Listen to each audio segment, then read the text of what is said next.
What's the worst thing that can happen? And make sure that you're okay with the worst thing. Otherwise, don't do it.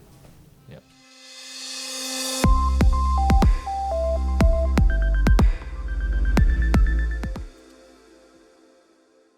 We've heard you and we've picked out some of the best questions for Alvin, Dr. Wealth.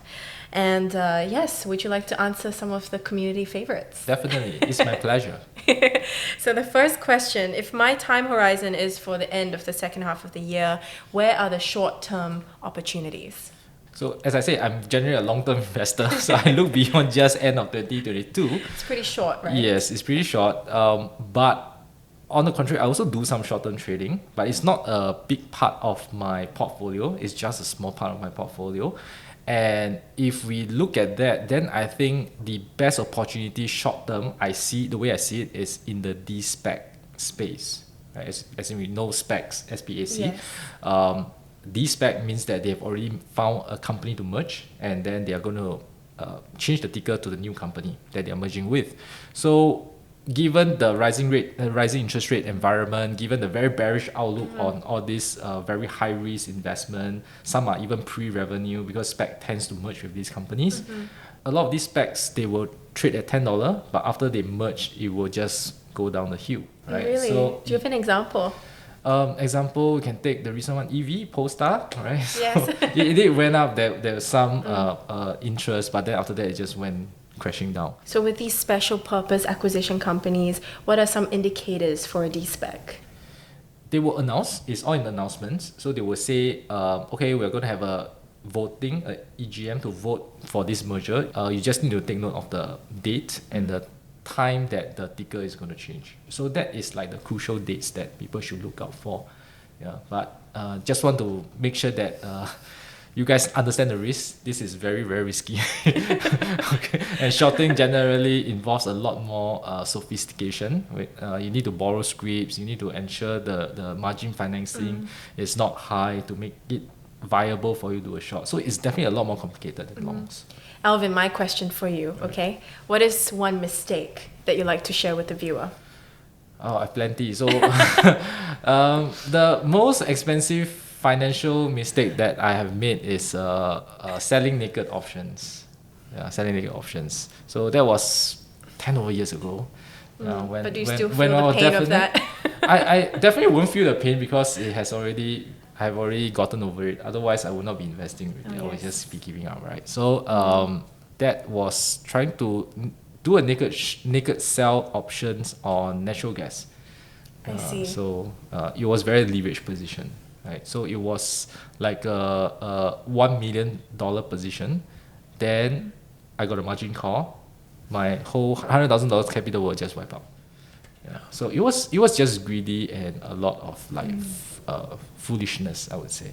Life lessons. It is. It just teaches you that you have to be really careful with the risk that you're taking, really understand what you're into, right? And what's the worst thing that can happen, and make sure that you're okay with the worst thing.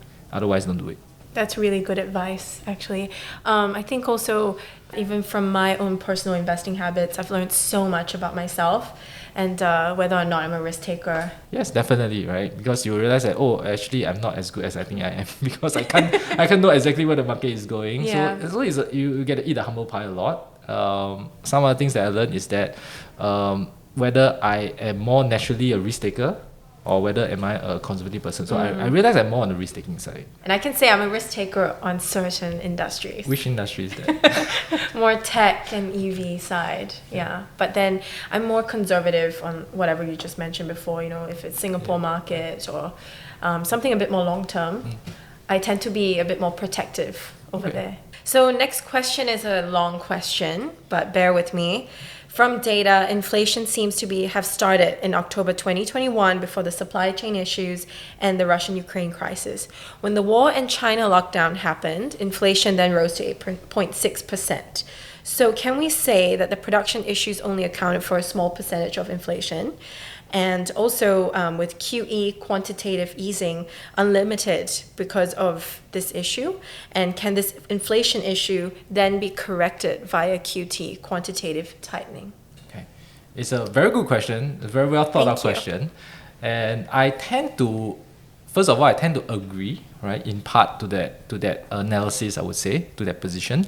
The second thing that I want to clarify is that the economy is just too complex for us to like bring out one factor, bring out another factor, because there's no way for us to really prove which is the bigger factor compared to any other factors out there, right? So there are so many things that are influencing the economy at any one point in time.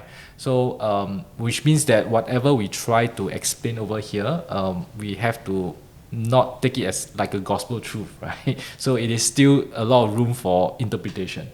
So I think that yes, the quantitative tightening or this stance would help ease the inflation. And how I see this whole thing is that the QE 1, 2, 3, 4 that happened in the last 13 years or so in the markets, right, has really been a driver for this inflation to happen. And why QE1 no inflation, QE2 no inflation, QE3 no inflation, QE4 no inflation, then suddenly we have inflation, right, after 10 over years. So I would attribute it to the COVID situation. So the supply chain shock was that trigger event for inflation to happen. It's a precursor. Yeah, it is like okay, so which means the QE is like gathering the firewoods, but you need that spark, right? And that COVID was that spark. And because you have so much wood, it's gonna burn for a while. Right? So that is how the inflation is going on right now. And I think it's not an easy problem to solve. No. If it's only just inflation, yes, you can just do QT, you can just raise the interest rate. But the risk now that we're talking about is recession. Because if you raise the rates too fast, too much, or you tighten too fast, you remove the liquidity, recession is going to sink in, people are going to lose their jobs. If your inflation is still high, people lose job and cost of living goes up. It's very terrible for the man on the street. So I think the Federal Reserve understand that, and that's why they are very reserved in the way that they are raising the interest rate. So I think market participants think that if they want to really take on this inflation problem faster, they should raise the rates higher. But they are also cognizant of the fact that it can lead to recession. That was what exactly happened in the 1970s, where they raised rates a lot to even the double digit. Then 1980s were the recession period. So it might be a repeat. And the worst case, I would say, is both inflation and recession happening at the same time, and that's what we get is stagflation. So that's even worse. So there can be a lot of paths from here, right? I don't have a crystal ball, but it is not an easy problem to solve. Great answer. Thank you for that. Now, are geopolitics what we should be more concerned about rather than the actual economic state? And what are the key drivers? Definitely, geopolitics is very take a bigger part of the analysis today compared to say 10, 20 years ago. But now with China rising, and you are talking about a very bipolar kind of relationship right now, it becomes a lot more trickier because a lot of policy tends to be against the other party, okay, which means the geopolitical tension has increased several notches. Yes. Right? Yes. And that means that any policy can impact your investment. That is the downside of it. So that's why I do think that it has become a necessary analysis, part of it, right? And it also goes further to say that, who do you think eventually will emerge a winner out of this geopolitics, which is also very difficult to tell at this point in time. So unfortunately, investing has become more complicated than 10, 20 years ago. So Alvin, what's in your portfolio for the second half of 2022? It is still going to be majority the China stocks, right? The percentage? It's currently at 80%. I may add more, but I'm also interested to add some of the US growth stocks as the prices come down. Because even at this point in time, I do think that they look expensive, and I would want a heavier discount, right? So if they really reach that stage, then maybe I'll weight more towards the US side, then the portfolio will shift a bit. Yeah, but you can always come for the event that's happening on 16 July. To find out more? Yes.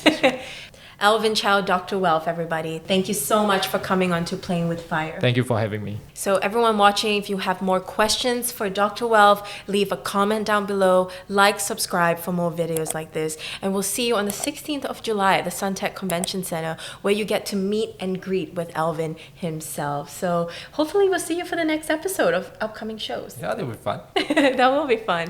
So everyone else, thank you for joining us today. I'm Olivia Higgins, and we'll see you for the next episode of Playing with Fire. Bye.